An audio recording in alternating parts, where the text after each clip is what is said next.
Hello and welcome back inside the Parc Fermé F1 podcast number 833.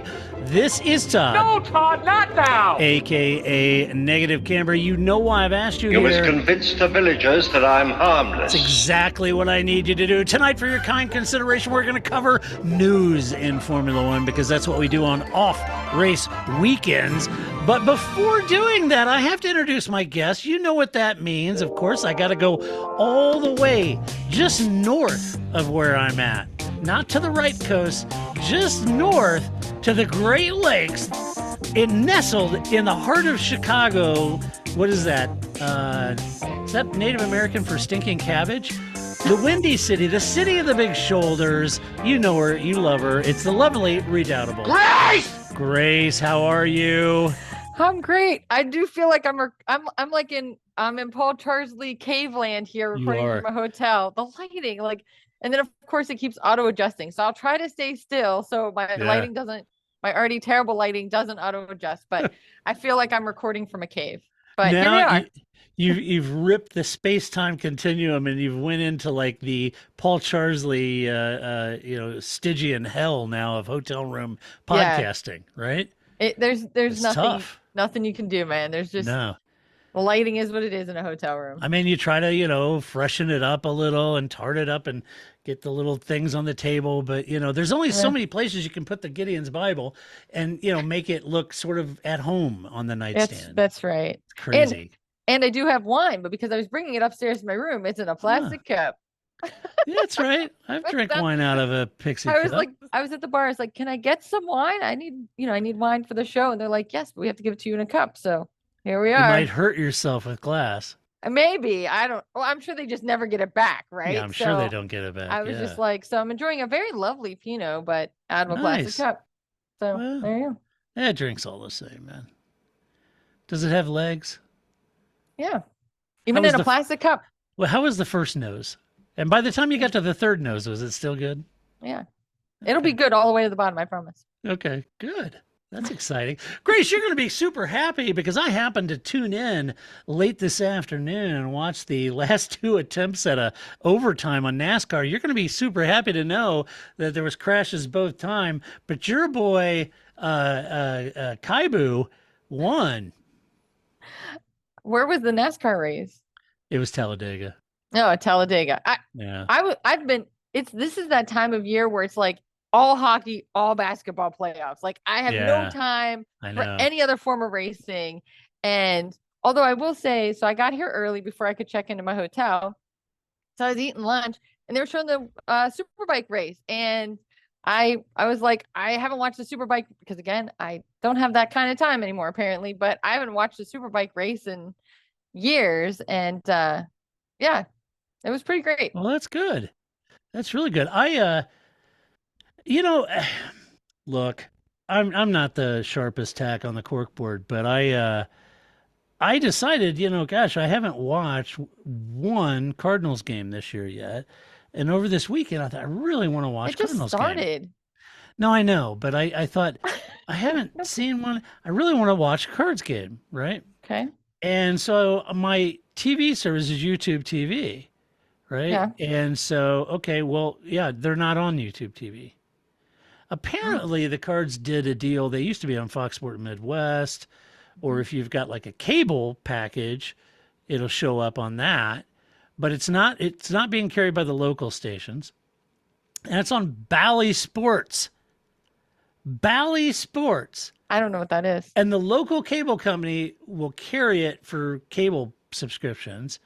But on YouTube, and here's the funny thing, folks, if you go to Bally Sports website and read what they say about Hulu and YouTube TV, it's pretty funny. They go on a big screed about how horrible YouTube TV and Hulu are and how they don't give a damn about their sports fans and local markets, et cetera, et cetera. So that prompted me logically to do the only thing I had to do, which is to go and send some sort of feedback to YouTube/Google in their feedback window that pops up and says, hey, would you mind getting Bally Sports? And of course, you know where that goes. That goes directly to spam and into the trash.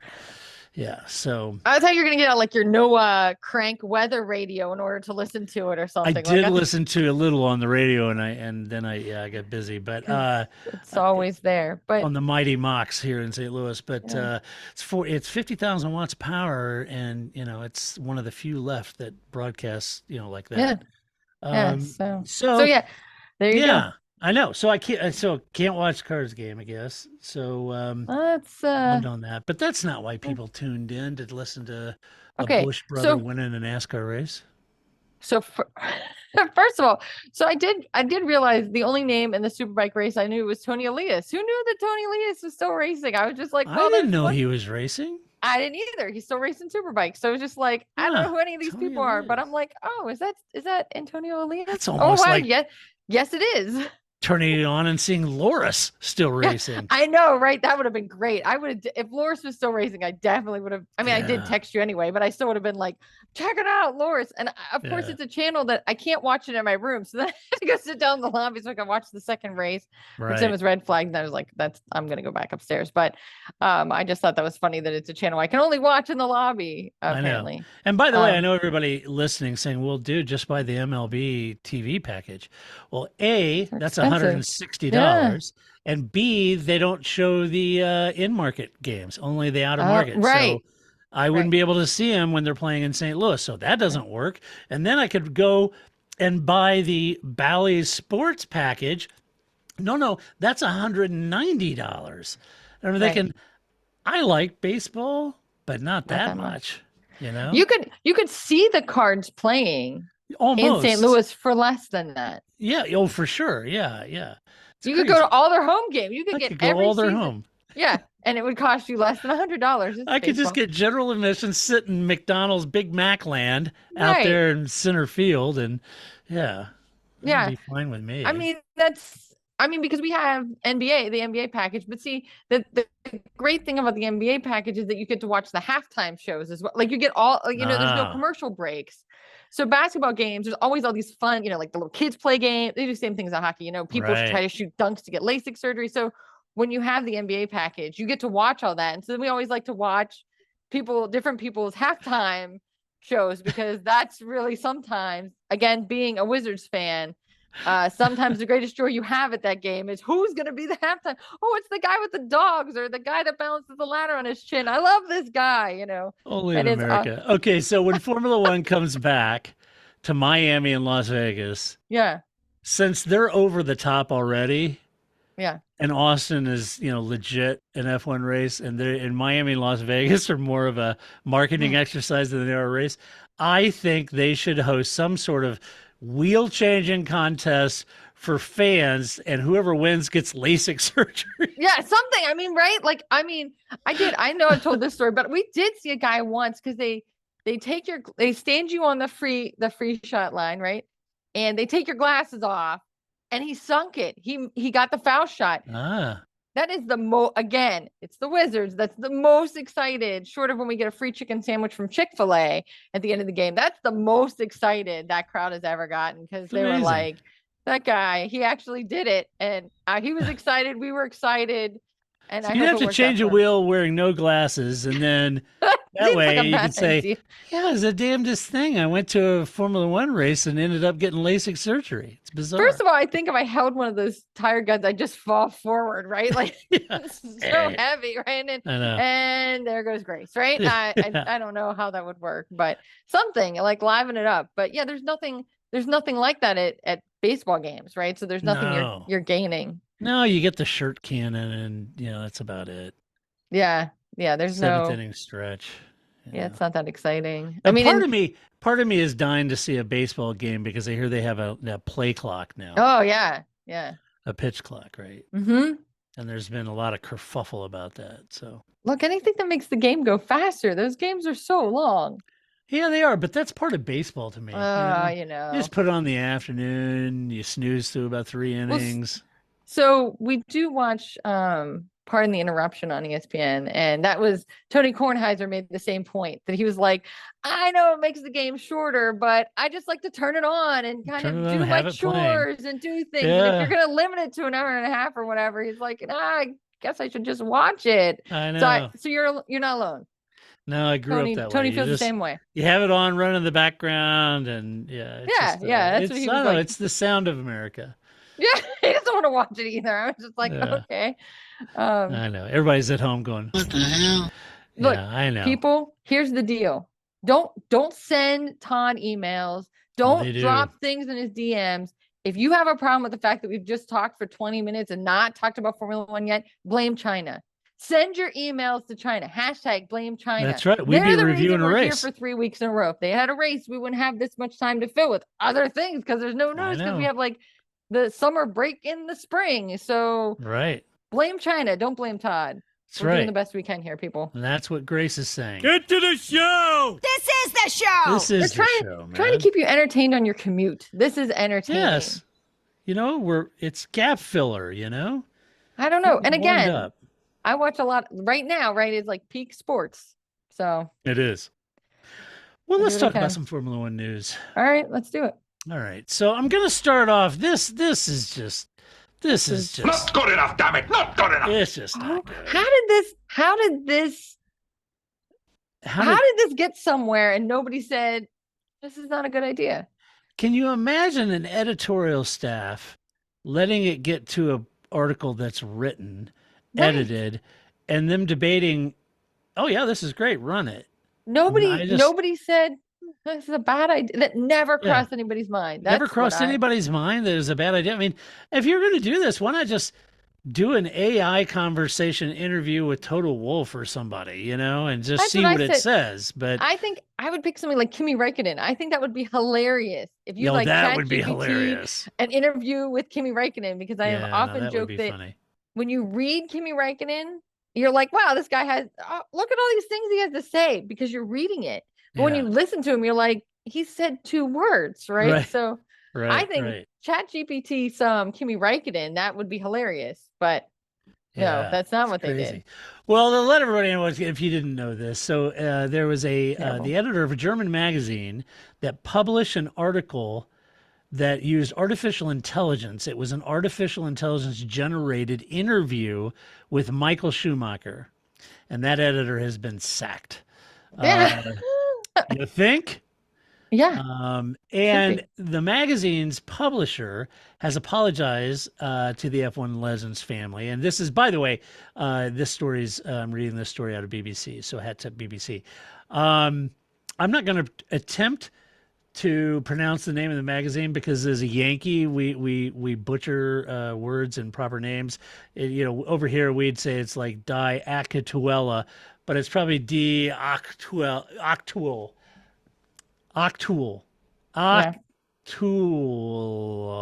Yeah, like that. Anyway, they ran a front cover with the headline of, quote, Michael Schumacher, the first interview, end quote. That was the headline. And then they had a strap line underneath that. It was underneath a smiling picture of Schumacher that read, quote, it sounded deceptively real, end quote. And then it came out that it was supposed quotes were produced by AI. And the article was produced using an AI program called character.ai, which artificially generated Schumacher's quotes and, quote, air quote, or quotes, about his health and family. Not even like, hey, as you reflect on your racing career, what are you most proud of? Nothing like that. Yeah, it's like, okay, what's wrong with you and what are your family doing about it, right? Or what do you think about Damon Hill, which is the first question I'd ask. That would be totally the first question Have you talked to Jack Villeneuve lately? I mean, I think there's a lot of other questions I would have started with before I ever went to, Yeah. And if you wonder what Grace and I are talking about, go to our website and listen to my very first TPF stories because it's about Damon Hill's misplaced anger. Yes, for sure. So it's created a lot of issues. And here's what the AI said that Schumacher said, quote, I can, with the help of my team, actually stand by myself and even slowly walk a few steps. My wife and my children were a blessing to me, and without them, I would not have managed it. Naturally, they are also very sad how it all happened. They support me and are standing firmly at my side, end quote. That is shocking. Yes. Just shocking that they would run that. Schumacher's family, of course, said on Friday that they plan to take legal action against the magazine. And over the weekend, its publisher issued an apology saying, quote, "This tasteless and misleading article should never have appeared. It in no way meets the standards of journalism that we and our readers expect," said Bianca Pullman, managing director of Funk Media Group. As a result of the publication of this article, immediate personnel consequences will be drawn. And the editor-in-chief, Ann Hoffman, who has held the journalistic responsibility for the paper since 2009, will be relieved of her duties as of today, end quote. That is just stunning, Grace. How that would ever have made it to that woman's desk and how she ever would have, as an editor, thought that that would be a good idea is beyond me. I don't know. I was kind of, when What do I you saw that, I say? was just speechless. I was just like, Yeah. I don't even know who thought this would be a good idea. Like, I think even, I wouldn't even be like, hey, Todd, look at this just between you and me. I think this is a terrible, you know what I mean? Like, Yeah. let alone to publish something or to put it out there for other people to see, you know, like even just being, I just was like, who thought this was a good idea, that this would be fun, that I don't know. I just thought this was like, this was beyond tasteless. And especially as I mentioned earlier, and as you did as well, there are plenty of other people that you could have done this to that maybe it would have been funny, or they would have been in on the joke. Yeah, you could have done it with like an interview with Toto Wolff or Lewis or Nico Rosberg or, you know, Carlos Sainz. Pick one, right? How many times? And it could have been funny. Yeah. You know, I think you should do the interview with Felipe Massa and see how many times the AI says for sure. Yeah, and then for have sure. the actual interview with Felipe Massa and see who has a higher for sure count. Right. Do a interview with Felipe Massa circa 1998 and see how many times he says mega. Right, exactly. Like, I just thought this was like, and if you saw this and didn't know how much hope that would give you, like, my gosh, I'm like, what? This is, I mean, I don't know Michael Schumacher personally at all, but if I did, like, even as I don't, that's an, you know what I mean? You would just be like, oh my God, that's amazing. And we talked about this. It was like, people, this isn't gonna end soon or well, or just let it go. Right. And so, you know, and let the family deal with it, say your goodbyes. And this isn't our place. And so what a terrible thing to do. It's horrible.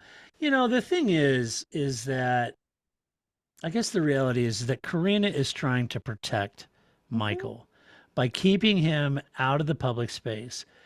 And, you know, folks, have some compassion here for a woman who is trying to guard his legacy. And she wants her husband to be remembered as he was and for the great things he achieved in his life, including being a husband and father. And that's what she's trying to do. She's trying to keep him out of the public space. He's clearly injured. He's clearly in not the best of condition, and she's trying to make the best of it. This family is devastated. And I say this because I have a very, very personal, close story of this. When my dad had an aneurysm, blood in the brain, just like Michael Schumacher, it absolutely destroyed our family and changed our whole lives from that moment on. And that split moment on, our lives were forever changed. And our path is very similar to Schumacher's. Yeah. So having watched my mother, I know what Karina's going through, and I know what she's trying to do. And people just need to leave it alone, you know?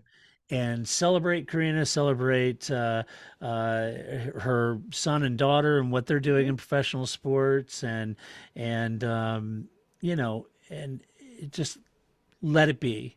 Give her the spaces she wants and needs. The incessant prying into the lives of the Schumacher family is really as low as it gets. It really is. So I just couldn't believe somebody did that. That was a professional, an outlet, and not like me, some yokel on, YouTube's. A professional. You're a journalist. This is what possessed you. And that it had to go through, not like one person, right? Like if I send a tweet, I'm one person. I sent a tweet. How many people had to go up the chain and just thought this was okay? Does anyone in that editorial staff, I mean, they have zero emotional quotient, Yeah. No EQ to even, I don't know. speculate on what that impact might be. It's just bizarre. Maybe Elon was right about this whole AI thing. That's, use AI for good, not evil. Good grief. That was crazy. Nuts. Let's see. Next up, we have some Toto. Get down. Oh, yeah, we do. Mercedes in a big shakeup over there, Grace. A big shakeup. You know what that means? They got the magic 8-ball out. Should we move Mike Elliott after 2 years of a crap car? Should we move Mike Elliott? Shake, shake, shake. Possibility looks positive. Looks positive. Well, get this, folks. What took you so long? Why? I've been shaking this damn thing for 2 years, and you finally say no? Yeah. So this is a little weird. Now let me walk you through this. And then I'm going to let all of you listening draw your own expert conclusions, as I know you will.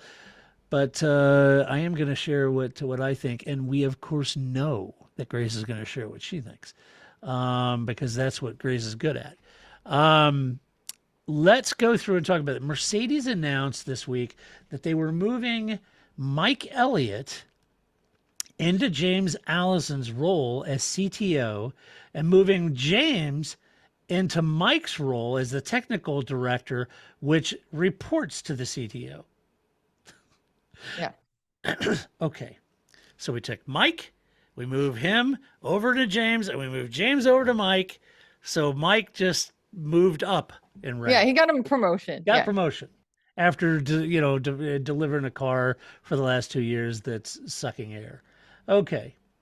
I suspect now there's a lot of things going on that we don't know, and they put a really nice positive spin on it.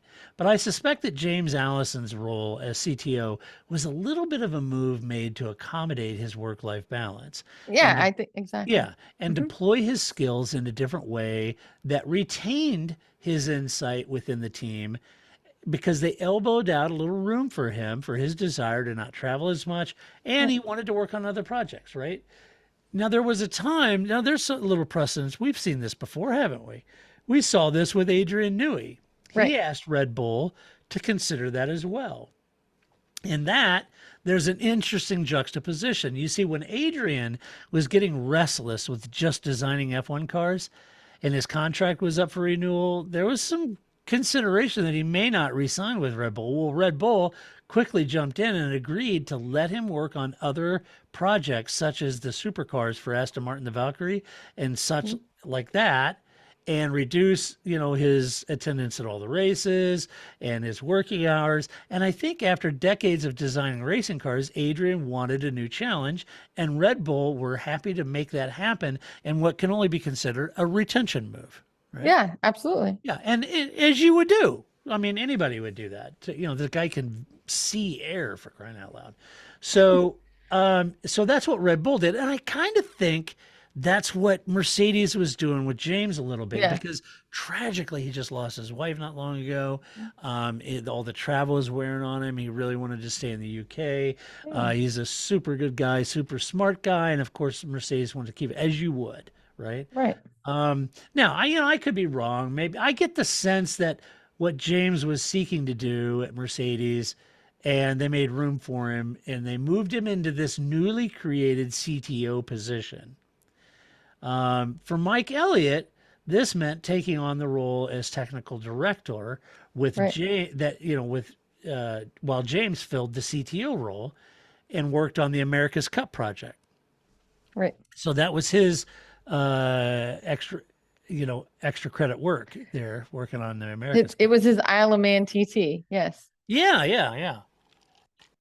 So it now seems that Elliott has come to a conclusion, or at least this is what the team made it sound like, that at least that he is better suited for the CTO role, and that James would be best deployed in the technical director role. So here's what Toto had to say about it. Oh, good. He said, quote, "What Mike's assessment was, and the introspection is really admirable, is that with James, we have a gladiator on the field, and the troops are going to go through the fire for him and with him. So Mike came to the conclusion that the way he approaches things, his skill set is best utilized in developing the organization going forward, from technical capabilities to human capabilities, and putting together the structure that can be successful for many years to come. It's about creating a structure that can be sustainably successful going into the next generation. We're seeing huge changes in the technical developments, artificial intelligence, yeah, no kidding, as Schumacher, and machine learning. And at the same time, looking at how is a modern Formula One team going to be organized and structured? What kind of innovation can be brought in? Mike sees himself very much in this sweet spot. And obviously, he's a super capable engineer, very credible and respected in the organization. He's going to be a coach and sparring partner for the most senior people. And I'm actually very happy that Mike took this decision by himself and to put himself in this role, with both him and James coming to this conclusion, as we are having both of them in their genius, end quote. So I got to be honest with you, Grace. I thought about this over the weekend. I think I actually would be better suited in the CEO role than our current CEO. And I think he would be better doing my job. Aren't you both of those wrong? And I'm like, yeah, I am. Well, yeah, with the website, yes. But yeah. it made it sound like Mike just got to, doing some spitballing and whiteboarding in his office, and dragged Toto and came in and said, I actually think I would be better in the higher position than I am here. And James in the higher position would be better in my position. Yeah. Don't you think that would work? I do too. No, I mean, I think what really happened was that somebody was like, yo, James, we really like that you wanted to do this thing where you stay in the UK. We really understand it, but that's not working for us anymore. You need to come, please, you need to come back. So I think it was just more of it was less about Mike Elliott and all about James Allison, and getting him back into that role, because whatever his magic is, Mike Elliott doesn't have it. It's just the team doesn't have it without him. And so I think this was like, okay, we really tried. We really tried to let you live long distance and you be in the UK, and we totally understand you as a human, but really, we can't live like this anymore. And so could you please just come back to the race weekend and we'll try to work it out for you. Yeah, because they had created this CTO role. He worked 3 days a week, and then he worked on other projects. And now Mike says he's actually best suited for that role. And who wouldn't be? I mean, while James is moving back down as a technical director, who wouldn't be better giving themselves a promotion? And then I thought, okay, so what's the he gave himself a promotion and a 3-day work week. He did. I'm doing something wrong. I need the Mike Elliott plan. I need to work myself. How he did that, I don't. And fewer days of work. I scoured LinkedIn trying to find, a book by Mike Elliott, how to just appoint yourself into your promotion. I mean, it's just, it was brilliant. So I thought, okay, what's the read from this from pundits in the sport, like journalists? The book should be titled How to Win Friends and Not Have to Go to Work All Week. I don't know, like how to be successful in F1 and not work so hard. I don't know. That's I know. It's amazing. Think other people, please come up with some very clever titles for this book. I just think, that has to be done. How to bust James back down to earth. Yeah. Get that blobfish in his place. Yeah. You can see him all year sitting back there, and James only works 3 days a week in that CTO job, and he doesn't do anything. And then when he works he's designing boats and crap. He's got a dartboard, and he's just throwing them right at James Allison, right? Like, how to. Right. That's great. I didn't even know about the 3-day work week. That's even better. Isn't that got great? A promotion and a 3-day work week. Yeah. Excellent. And I don't have to go to all the races. That's right. Great. Way to go, That's- Mike. Yes. And everybody's patting Mike on the back. That was so resourceful of you. It's It was so just smart. Yeah. so I thought, okay, so what's the F1 journalist Okay. world look on this, right? I was trying to find some opinion. And then I got all wrapped around the axle. And I got all Mitchell mommed over at the race. That guy. So, love you, Scott, but come on, man. He had this full-throated endorsement of the move and justified it. Let me say this. Scott is right on several points that he was making, and I agree with him on it. I'm sure he's, well, he's there. He's in the paddock. He talks to these people. So I'm sure he knows more of the nuance and stuff and politics inside Mercedes than I would. So I agree with several of the things he said, but I think it's difficult to see this any other way. With all due respect, Scott, I think it's difficult to see this in any other way than what it is. Let's just remind folks what happens. And I'm looking at you, Patty Lowe. Let's just remind people what happens when technical directors design cars that don't work well. They get fired. See you later, Patty. Yeah, they get fired. That happens. All right.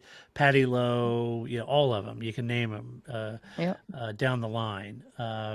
So the reality of it is, I would think that the finger of blame was starting to really hone in on Mike Elliott. I think Mercedes got out in front of it. And I think Mercedes thought, you know what, we're going to need James to step back in, start designing this car, and make next year's car right.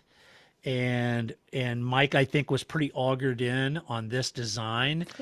You could argue maybe he had maybe ownership pride in that this was designed, and he philosophically just knew in his heart that it would work, and he just stayed with it too long. I don't know. I'm guessing. But what I do know is that when you design cars that don't work, you typically lose your job at an F1 team. Yeah, it's like the coach. You don't get a promotion. Yeah. You don't get a promotion, right? And Scott was making this argument, it makes sense because James is, brilliant, and all of that is true in what Scott was saying. Although I would say that it's not quite as if one was moving from race director to technical director, or it was a Mattia Bonato head of engines to race director. This is moving from technical director to a made up job, a 3-day-a-week job that you can design boats and have some input on the car. That job didn't exist until they did the retention move for James. So now Mike is moving into a retention move role, and James is getting back down in the trench where it's trench warfare and mustard gas, right? Right. And so I think it'd be hard pressed, and I'm not picking on Scott. He's a delightful guy, but I'd be hard pressed to see this any other way than that. Then Mercedes getting out ahead, making sure they're insulating Mike, getting him out of the direct firing line of all the ire about the car not working and that kind of thing. Creating a new narrative. James is back. We got the team back together. James is freaking brilliant. All that stuff. And I think it's just managing the narrative that Mercedes wants, in my mind. How do you see it, Grace? Well, I guess it's easiest to swap them positions.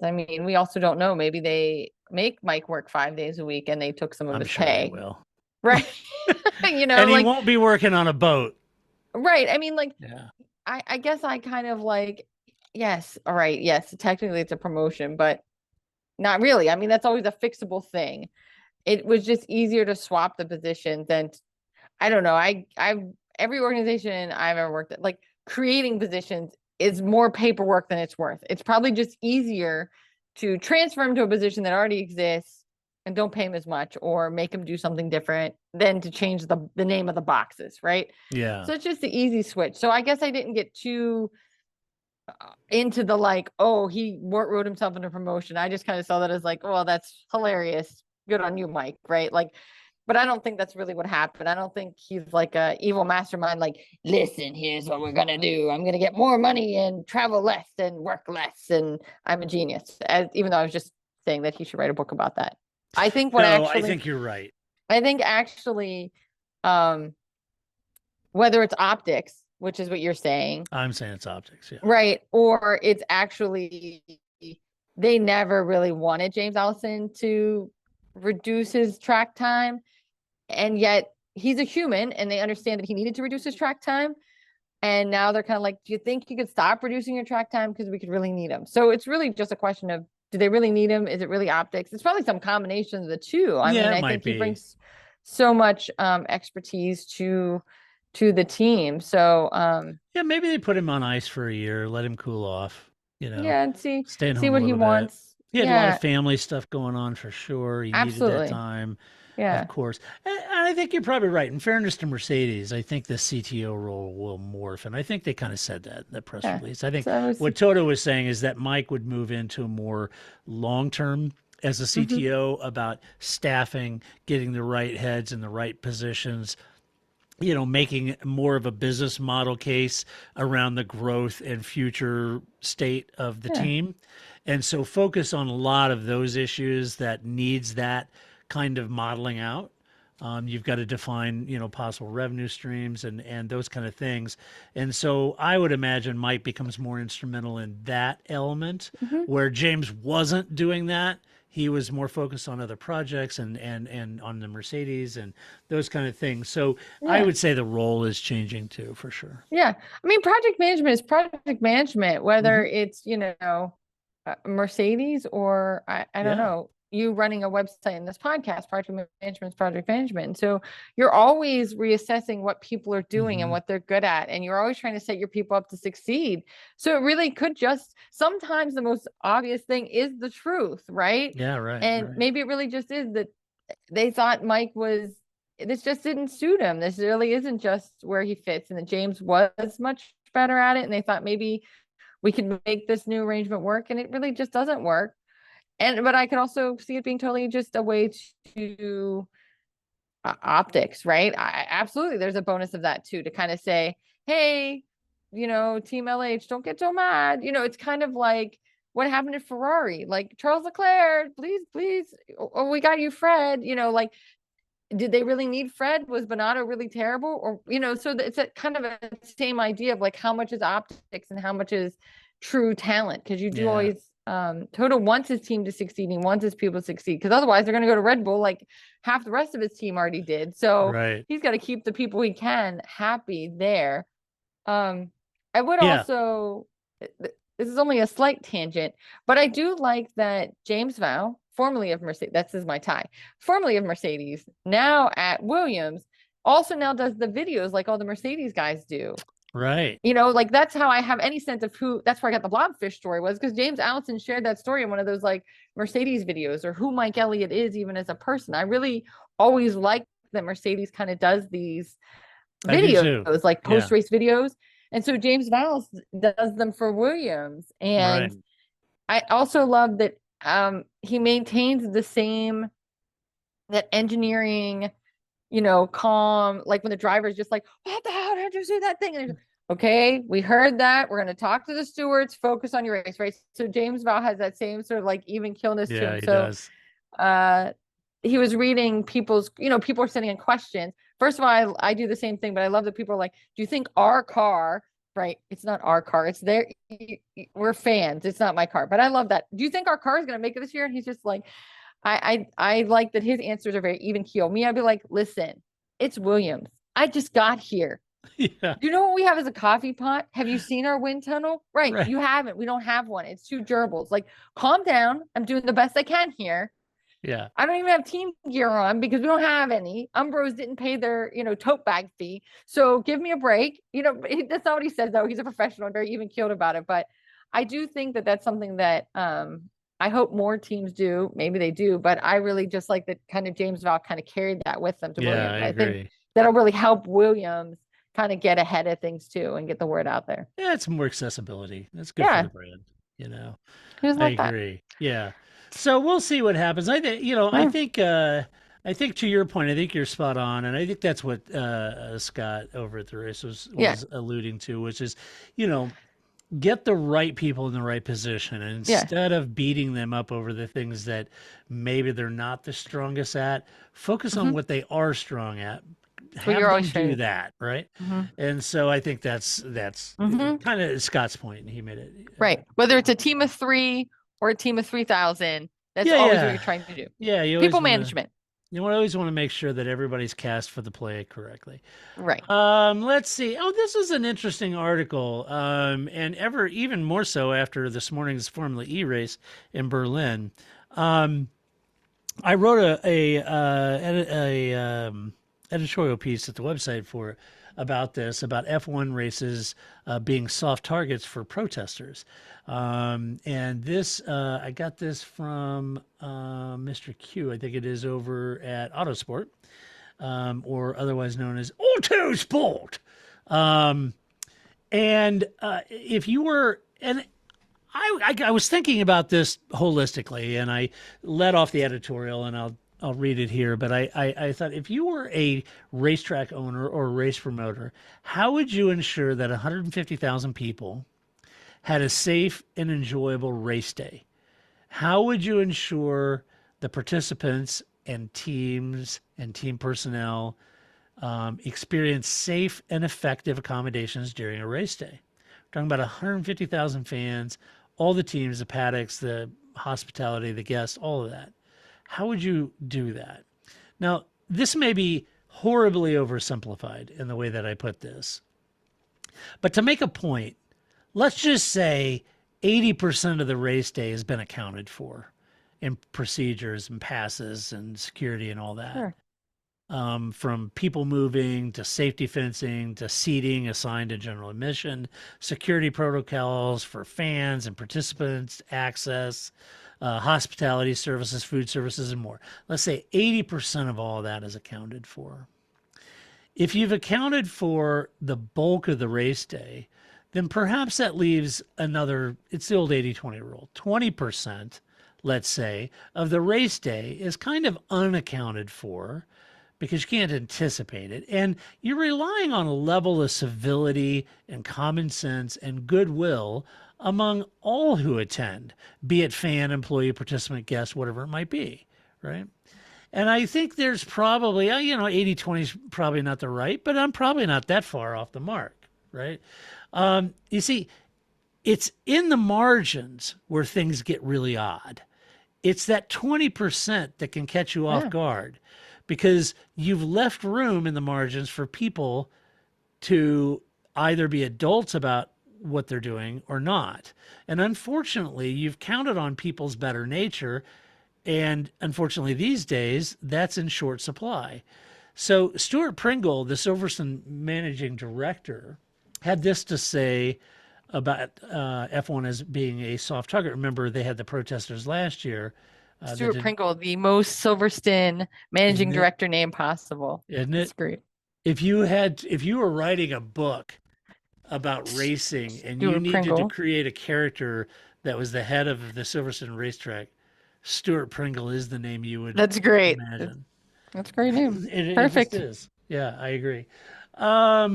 So he had this to say about F1 races being possibly soft targets for activists. And today's disruption at it was a Formula E event of all things. Those are your people. Those are your people, right? Yeah. Well, that race in Berlin was delayed. Then remember last year's disruption, they had 6 members of an environmental group disrupt the British Grand Prix.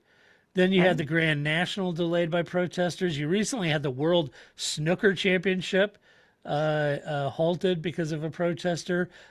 You can see where Stuart might have a point, as Matt Q pointed out over at Autosport. Here's what Stuart said, quote, "Frankly, since 1987 and people hopping over the fence to embrace Nige, we've been pretty on the whole thing." And he was kind of referring to a couple of weeks ago in Australia with all the fans, overtook the track and it was still a hot track at the end. He said, "We've done a massive internal review post last year. We're working closely with the police again. I don't in any way take the risk lightly. I'd be surprised if there wasn't some degree of correlation between the protests at Silverstone and the people who think it would be a good idea to go and have a crack at Aintree at the Grand National or get their own message in there. We know that people have tried to cable tie themselves to goals in football games, Everton versus Newcastle in the Premier League in March of 2022. And it's people knowing there's a lot of eyeballs on sports. Where else can you do it? Sports venues as a whole are, relatively speaking, softish targets with quite a high reward for the risk that the individuals are taking. It's just something we have to deal with as sports promoters. But we'll work hard to make sure that people's fun is not spoiled again this year. They're only doing it because there's 100 million people watching around the world. End quote. That's what he had to say about it. And as annoying and disruptive as these protests are, Grace, we've talked about this in the past. F1 races, in my mind, are a different situation because people can get killed easily at an F1 race if they pull some of these shenanigans. And when I say people, I'm not only mean the protesters, but also the drivers or fans, or as you mentioned earlier, marshals, right? Right. It's one thing to rush the track at the end of the race when the track is technically still, quote, a hot track like in Australia. Yes, that needs to be remedied. That happened a couple of weeks ago. But it's another thing to run onto a track during a race at high speed. Completely different thing. And last year, the 6 culprits at the British Grand Prix at Silverstone, regardless of having miserable timing because they went out and the race was stopped because of Guan Yu's accident, they just had bad timing. But they were met with the following charges. 3 of them were given suspended prison sentences, and the other 3 were assigned community service. Now, color me reactionary, but that's hardly a deterrent to seeing another attempt at this nonsense in the future, if I'm honest. And given that people literally could die at a race, not just an F1 race, but in this case, an F1 race, I guess I'm concerned about what the deterrent is then and how easy it may or may not be to do that. If you're not convincing your people through your argument and, through having a cogent, solid messaging, I guess that's one issue. If the efforts within the public realm and governance aren't happening, you're not getting your legislatures to listen. I understand, I get that, but having a sort of tantrum and disrupting civil life is one thing, but doing this in an F1 race is a whole different thing. I live in Washington, D.C. Protests happen every day. It's a pretty regular occurrence, right? And so there's a way to do it, right? And I think that but I also understand the idea of guerrilla activism, right? Like, well, if I just stand on the mall outside the Capitol and hold up my signs like I'm supposed to do, and I got a permit for that, nobody listens and nobody cares. And so I do think there are perhaps effective ways to have a more guerrilla campaign or something like that. But I just don't think this is the place for it.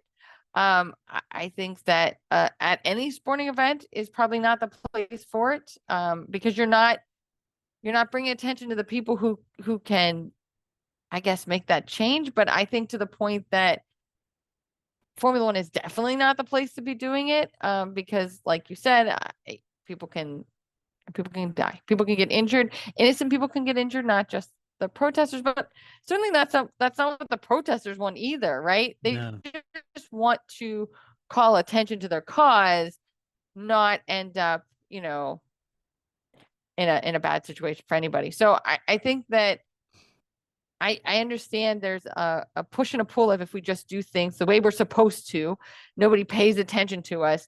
But I do think you can also go too far on the guerrilla side of things, and then it is also ineffective, because now people know your name, but not in a positive way, and it's not helping the environmental cause either, because you're the people that tried to glue themselves to the track. I just, I just, there is for sure a more appropriate outlet. There are plenty of organizations that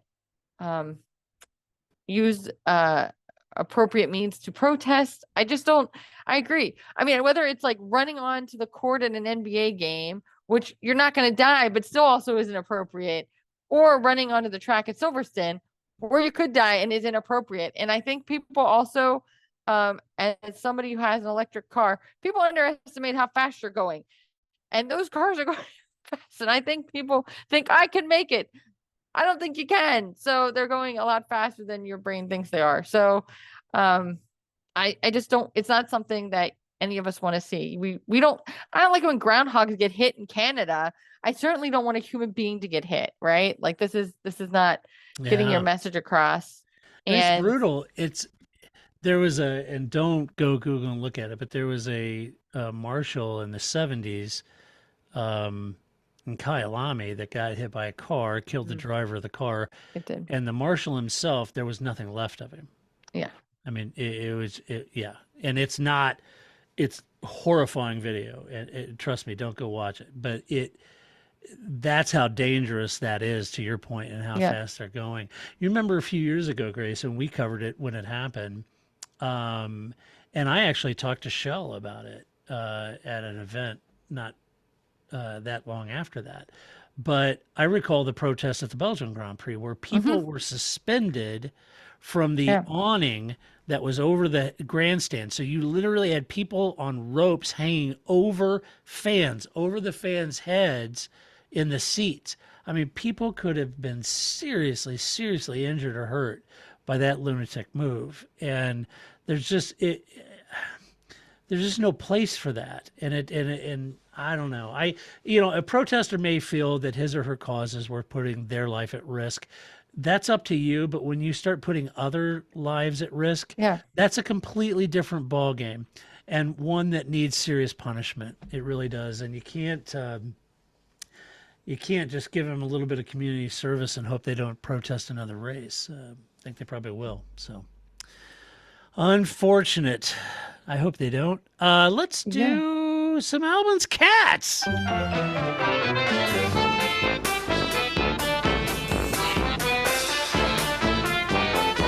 Yeah, some Albin's cats. I know what you guys are thinking. What the hell? What the hell? Yes. What do you got for us, Grace? So speaking of the Formula E race, some of them are carried here in the States on CBS periodically, right? It's like some random assortment. And otherwise you have to watch like highlights on YouTube. I don't know. So anyway, the race was actually the first race in Berlin was shown yesterday. So Flip and I were watching it. Bob Varsha was one of the announcers. So it was like, hey, I know that guy, right? So we watched it.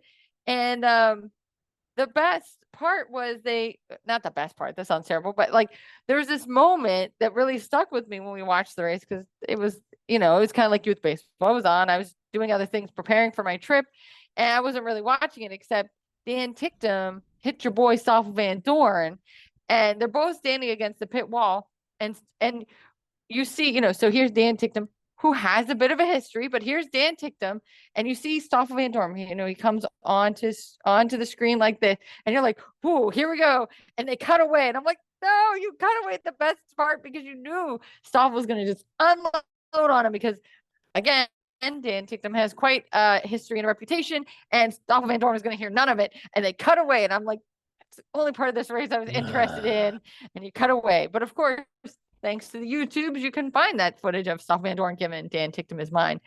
Anyway, so then when I was going over the show notes, because I do read them, and I saw your article, and I said to Flip, I was like, didn't we watch this race? Like, did I completely miss this moment of people trying to stick themselves to the track? How did I miss that? And he was like, there's 2 races. That was today's race. I was like, oh. Yeah, right. That's right. So there are 2 races, one on Saturday, one on Sunday. And we watched Saturdays, but not Sunday, because I was flying here. He watched Sunday. Right. So anyway, I just for a moment was like, didn't we watch this right? I thought I saw this race. I did, but not that one. Right. So very good. So yeah, if you want to see a very firmly angry Stoffel Van Doren, I recommend that. It was a good time. It was a good time. I also did want to give shout outs to Flip for coming up with a great nickname that I wish I could claim as my own. He even said, this is like the most loving thing ever. He was like, well, you could claim it as your own. I'm like, I can't, man. This is great.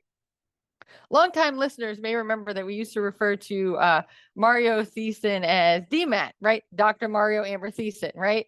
Who used to run BMW like in 05, 06, right? Long time ago. And so we always called him DMAT because he was Dr. Mario Amber Thiessen, like the actress, right? So he was like, after last week's podcast where we had like 3 stories about Stefano Domenicali, he's like, so you don't have any shows this week about Gwen Stefano? I was like, oh, Gwen Stefano, that's great. Yeah, that's great. So from now on, Stefano Domenicali, you will be Gwen Stefano, because I wish I could have come up with that myself. So it's right up there with good old DMAT. DMAT. It'll live in infamy. Yes. And then I know we talk a lot about every show that Gordon Ramsay does, but I assume that are you up to speed on Next Level Chef? Yeah, poor Teeny's out.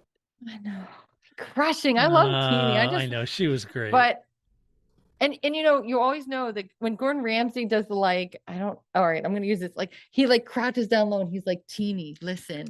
I'm telling you, like, I know. You know what I mean? That's when he really likes you. It's like on Top Chef, they always talk about like if Padma goes for a second bite, that's always a good sign, because she usually only eats 1 bite. So if she goes back for seconds, that's always a good sign. So when he like crouches down low and he's like, listen, I believe in you and you're gonna do great things, that's always a great sign. He really did love you. You really were gonna do great.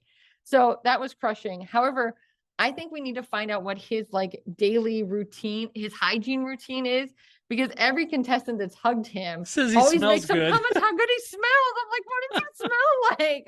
I know. I'm like, I just want to know how is he using that Sasquatch soap, or what's going on, man? Is it Axe body spray like a freshman, or what's going on? Yeah, something. I don't know, but whatever Gordon Ramsay's doing, apparently he smells great. I was just like, what are you doing, man? What's your hygiene routine? Because clearly people need to know. And all I'm right, sure so that's it. But throwing it down. Hashtag F1 cologne. Guys, let us know what cologne you wear. I wear Ralph Lauren blue in the blue bottle. And so what do you guys wear? And which one of you wears what Gordon either wears, or do you know what kind of cologne Gordon wears? Somebody's got to know. Somebody's got to know what kind of cologne. Just like lean down like he does real close and be like, listen, man, what do you wear?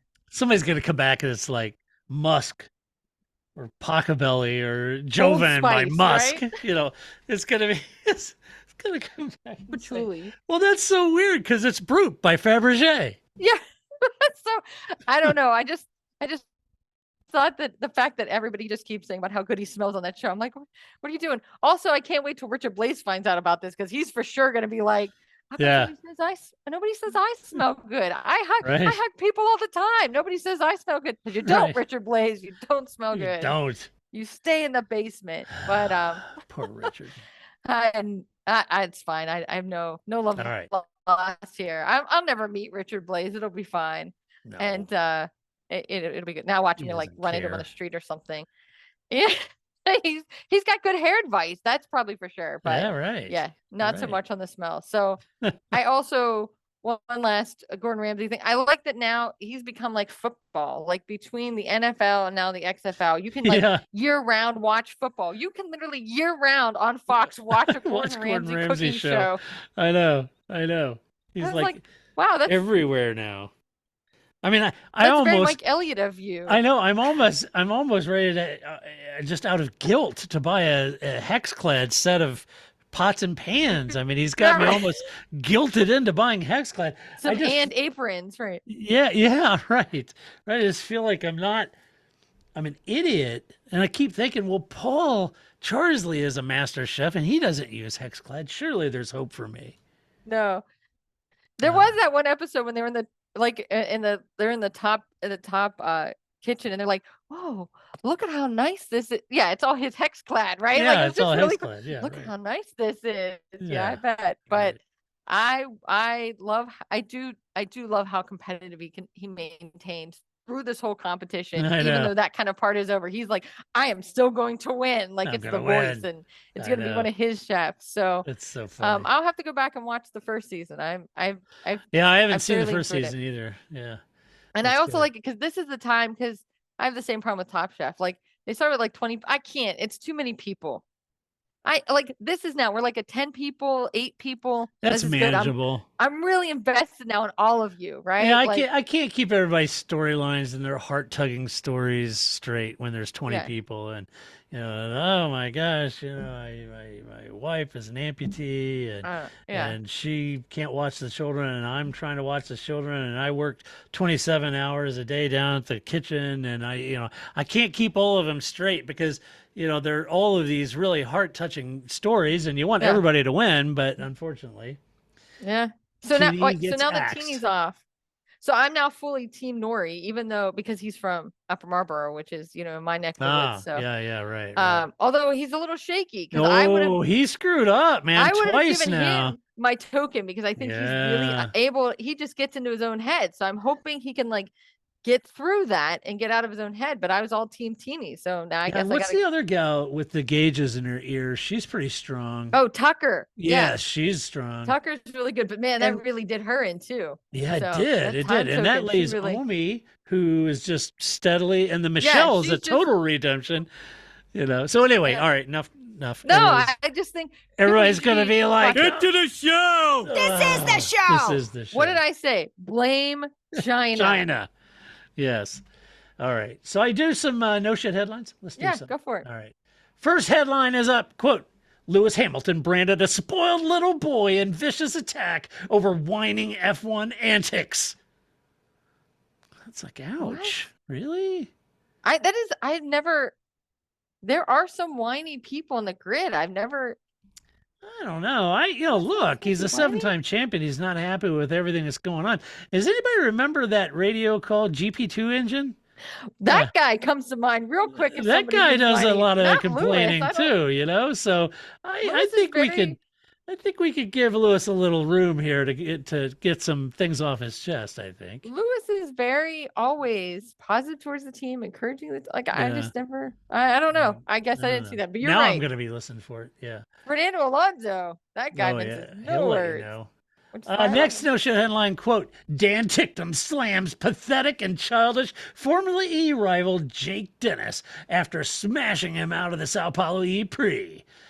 Dan Ticktum, you shouldn't be whining about anybody else smashing anybody else out of any race anywhere, buddy. I gotta be honest with you. I was just gonna say, what the hell is going on over at Formula E? It's becoming the NASCAR of open wheel racing, for crying out loud. Dan Ticktum, he's like the passive Maldonado over there. Like, you simmer down, sir. He's a little. He runs into people. What? Really? Yeah. That's strange. I wonder what's causing all the accidents. Yeah. Dan Ticktum. That's why. It's just like, I think you should just be like, I don't know what the problem is here, and just you keep your face shut. Okay. Next headline, quote, uncertainty over Lewis Hamilton's future in F1 grows with contract talks on hold while he parties at Coachella.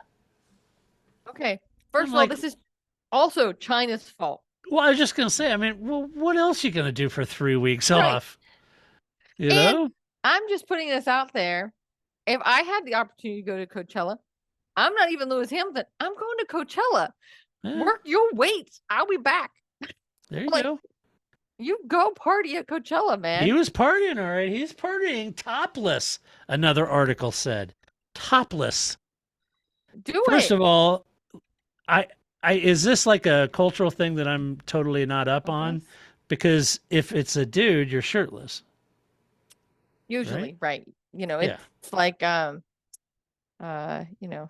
curvaceous or something like that. Or maybe I'm just it's not usually used for men. Because typically I always thought men wear shirts and women wear tops, right? Because you guys have really nice tops typically. I don't know. Maybe it's a Midwest thing. I don't know. No, no. I think you're right. It is a translation thing. I think that Americans would say women are topless, men are shirtless, not men are topless, but it could easily be. It could be like pants. in England, right? Yes, For which Americans, are pants are outerwear, and for English, underwear. Brits, it's underwear, right? Right. So you're like, oh, I just wet my pants because I was in a rainstorm. And they're like, why are you telling me that? Right. Right. Because we Right. use Right. the word pants differently. Right. It could just be something simple like It that, could be. that, Yeah, you it could know, be. topless and shirtless. I bet You you're know, right. I would always call my one friend lame. And I had a foreign student, she was Chinese, and she asked me what was wrong with her. Right. Because lame as a like dictionary definition means you're sick, you're lame, you're hurt. Oh. I meant it like, oh, Todd, you don't ever come out at night with us. You're lame. Yeah. Right. But you're not sick. Right. And so Right. sometimes like the nuances of a language get lost. I thought you said Lane. I thought this was heading into truly a sight to behold. Lane Meyer. I thought that's where you're going.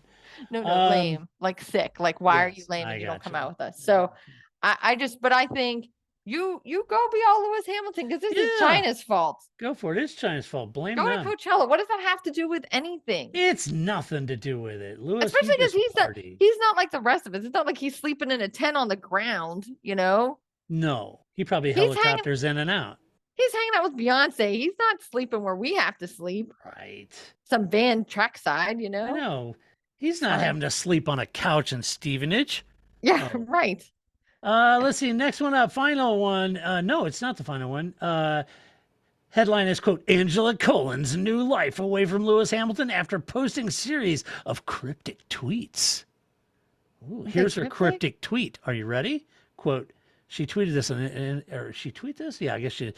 Quote, when taking on a new challenge or striving to achieve new goals, surround yourself with people obsessed with what you are trying to achieve. Find people you trust who are aligned with your core values, who can teach you and inspire you, and most of all, love what you are doing and have fun along the way. People read a little into that, Grace. I think she, you know, wait, play the BBC people you music trust? For me. Oh, what? Play the BBC music for me. Oh, yes. This breaking news. This just in. Go to the news desk, Grace. It was a job, and she's not doing that job anymore. And you know what? That happens. Sometimes I also stop doing a certain job and I go do a different job. Just like Mike Elliott left a job and went to go do a different job. It's okay. Maybe it's a dagger at Lewis, but it's probably just general good things to say to people. Be around people you like. Be with somebody you trust. Be with people who care about you. Be with people who share your vision. It doesn't necessarily mean ... looking at you, Lewis Hamilton. Right. It was a job that she's not doing anymore. And we won't know until she releases her tell-all book. It's just a job, people. It's just a job. And if she was a man, I swear, I mean, I mean this in a like, if she was just a male physio, like everybody else on the grid has a male physio, none of this would be an issue. It's just because Angela is so visible that she's always with Lewis. Oh, you know, all the drivers have physios that are very visible with them, but she stands out. And so I just think she's with a 7-time world champion too. Well, I know, but if she's going to have a lot more camera time than other right, physios. But I'm just saying that if Lewis's physio was Bob, people were like, "Oh, he got a new physio. Bob got a different job. Bob's hanging out with Bob's Alonso a jerk, now." though. I don't watch know. Bob. No, But I think Angela kind of endeared herself to a lot of the fans. She's always running, and he's on a scooter, and she's running and carrying all the kit and everything, and everybody thought she's awesome. I just think I'm not trying to take away her shine. I just think that people pay attention to what Angela's doing in a way that they don't pay attention to. Carlos Sainz also has a Bob, right? Yeah. And eventually his Bob will get another job and he'll get a Frank, right? Or whatever. It just sticks out because of who Angela was and kind of their relationship, and that she was very visible, and as a woman in that position, she sticks out.